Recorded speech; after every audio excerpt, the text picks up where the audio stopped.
everybody out there in YouTube land. Today's Wednesday, August 18th. It's day 29. Today, I didn't change my diet, but today's the day I guess I'm on the start of week 5, so I can start having overcooked pasta, small noodles, non-sticky rice, thicker soups or soups with small pieces, sauces, bananas, which bananas was on the previous week too, soft cheeses, cooked vegetables, meatless casseroles, still things to avoid, fibrous meats and fibrous vegetables. So, and it doesn't have any mention anywhere about the volume or amount of food I can have. So the previous weeks 3 and 4, I was supposed to keep it within a cup. So I'm assuming now, since the book doesn't mention, it's to tolerance. So, but I didn't change anything today in terms of what I ate. So tomorrow I might have, and I looked up outside of this book that they gave me, I looked at outside of the book and I just Googled, soft food diet or whatever. And I think it was the Portland Clinic.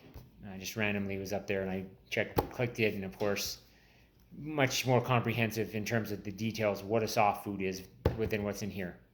So, and it was like, softened cereals like Rice Krispies or like Frosted Flakes, something like that. Something soft and then softens in milk easy.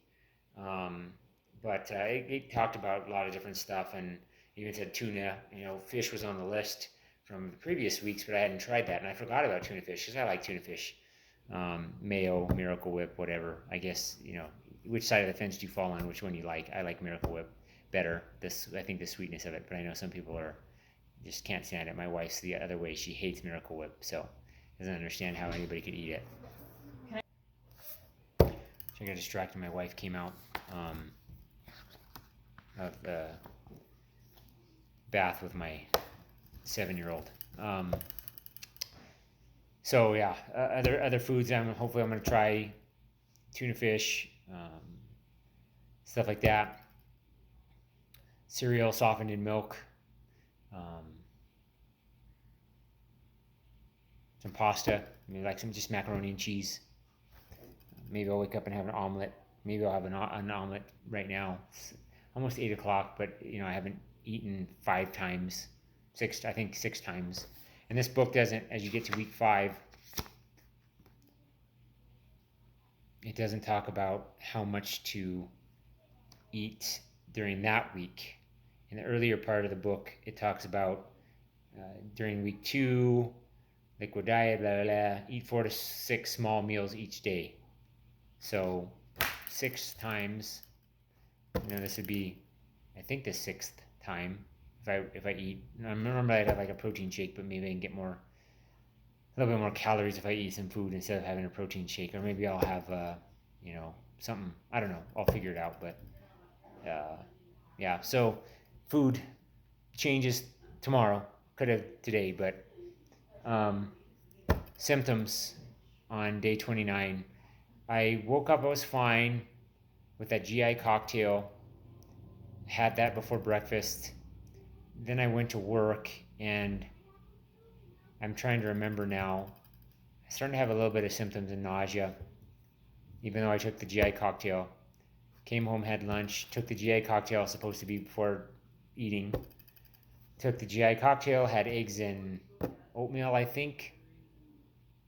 Yeah, I think I had that for lunch, and then after that, I started feeling nauseous. Maybe it's just, I don't know, is it the oatmeal, is it the eggs, it's just coincidence. I don't know, I haven't figured it out quite yet. Anyway, so it got pretty bad. Scale of 0 to 10, it may have gotten to like a 4 or 5. It didn't get to like Monday or the days before when I was having horrible symptoms, a 10 out of 10 or 11 out of 10. It was, like I said, worst thing I've ever had during this reflux issue period that I've had over the last year plus. Horrible. And today, 4 or 5. So not quite bad, but it got, up there a little bit. I don't know what happened. But anyway, it was after the GI cocktail, but when I talked to my nurse practitioner, she said, yes, you could have Rolaids. Yes, you could have Tums. I was trying to find a Rolaid. My wife said we don't have that anymore. Long story short, I couldn't take a Rolaid, so I was like, okay, I'll take the Tums. And it seemed to help. I mean, my symptoms went down pretty dramatically. Again, from a 5 to maybe between a 0 and a 2 at most. So it's just a little bit noticeable. But there was gaps in between again. So I was able to not just have nausea constantly throughout the freaking day. And water bash throughout the day. And I'm even able to drink a little bit of water. And I went on a walk with my wife and daughter. My daughter's on the bike, and my wife normally notices I'm spitting my water brush out a bit, and I didn't have to do that as much, so it was good. And even having a little water now, and it was not horrible. Otherwise, you'd see me make a face. So apparently, again, Tums help with the things that I'm on, the GI cocktail, and essentially Tums. Do I pop Tums more often? I don't have Rolaids. I'm going to get some, but the doctor said it was fine. They're safe. So, yeah. Hopefully, again, I don't have to go back on a PPI. I will if I have to, because those symptoms were so bad. As much as I do not want to take a PPI. No, no, no. However, that's how bad my symptoms were, that I'm willing to go on a PPI if I have to. But hopefully, again, Tums and Rolaids work, and I can survive, and then continue to heal. And hopefully, again, I'll be good. I just have to be more patient. And as I mentioned, I think yesterday I was in a rush again. My phone was acting weird, running out of storage space. I was in a rush. If you're having a hybrid procedure, a TIF and a hiatal hernia repair, or maybe it's hiatal hernia repair and a LINX.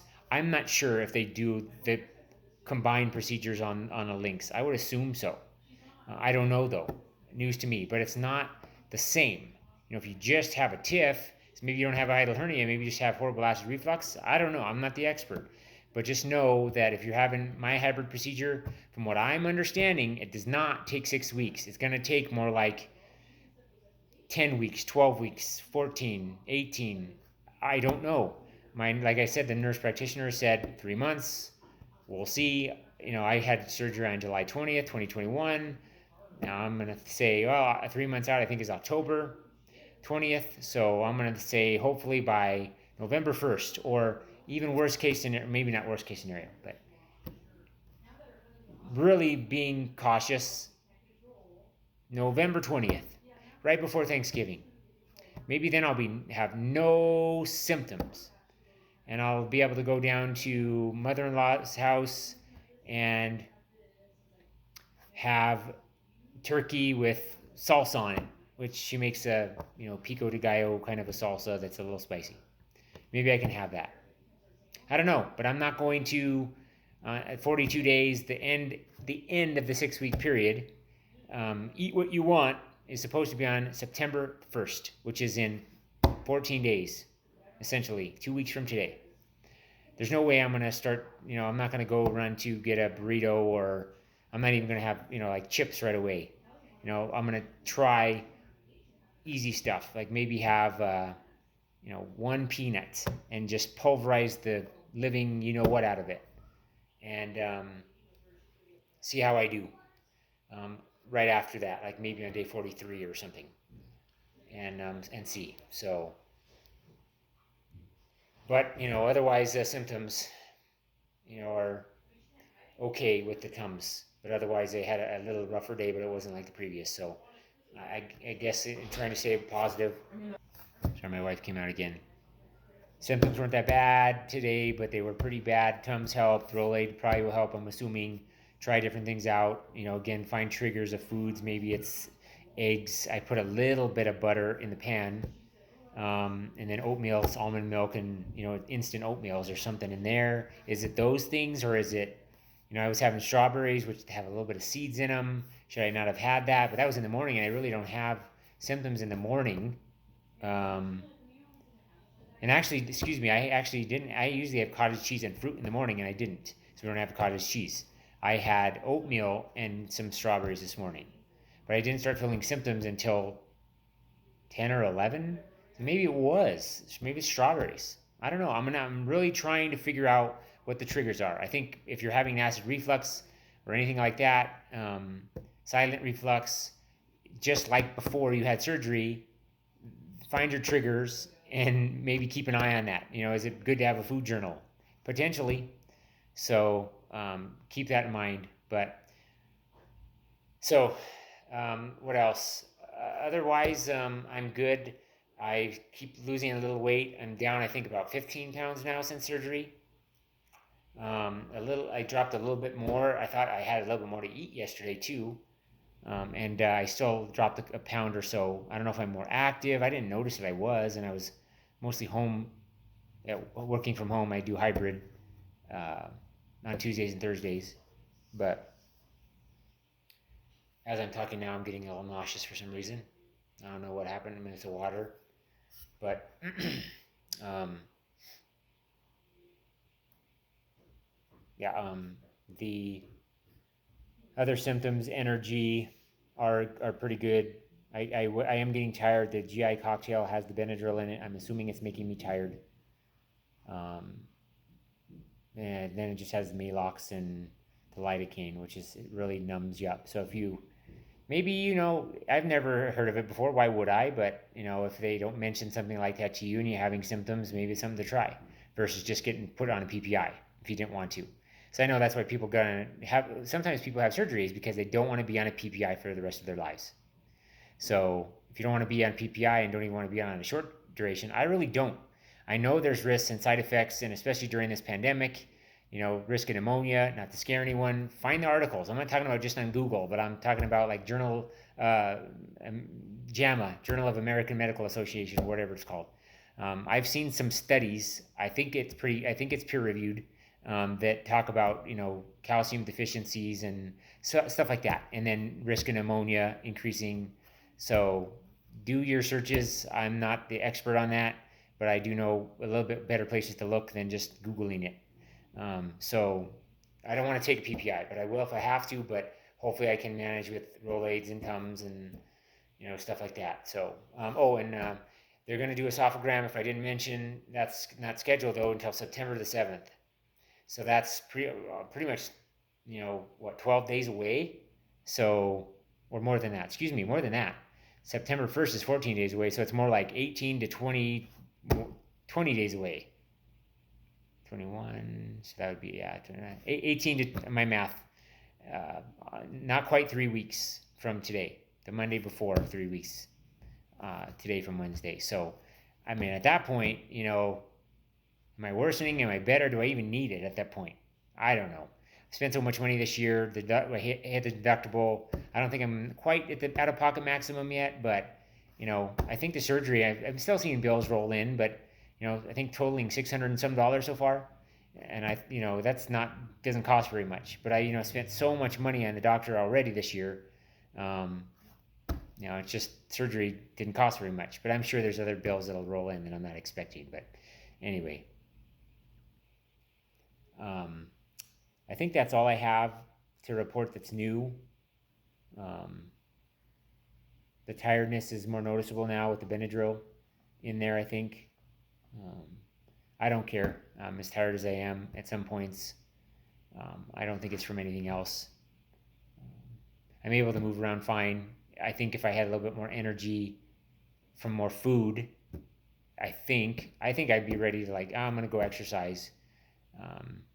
I mean, I go for walks, but if I wasn't risking something, I might want to lift some weights or do something. But I don't know if I'm quite there yet. But I think I would try if it wasn't for the risk of causing complications. So I'm not going to do that. But I've just lost a lot of weight and muscle mass.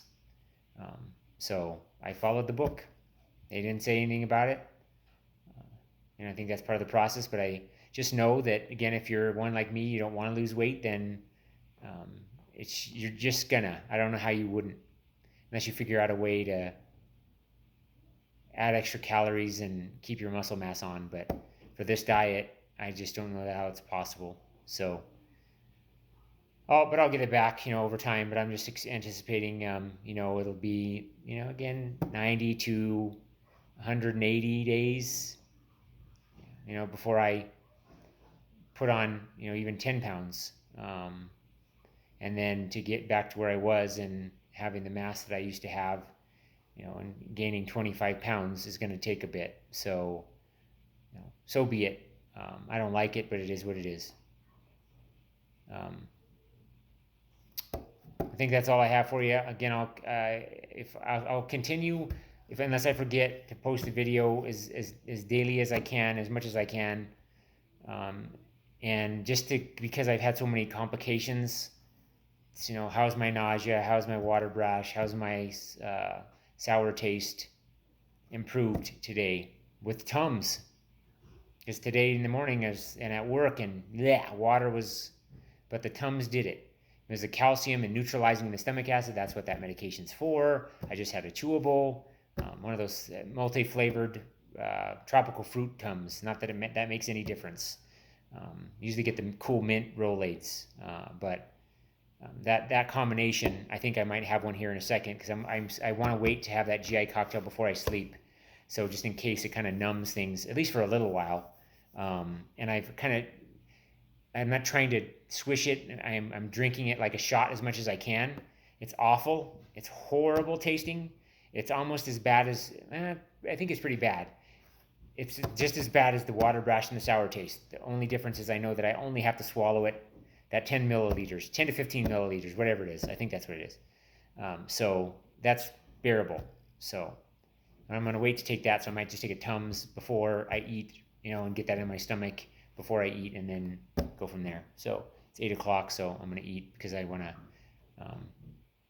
have that, sitting up 2 hours and whatever before bedtime. So I'll keep you posted, but, still I'm progressing forward, and hopefully I continue to do so. Day 30 tomorrow.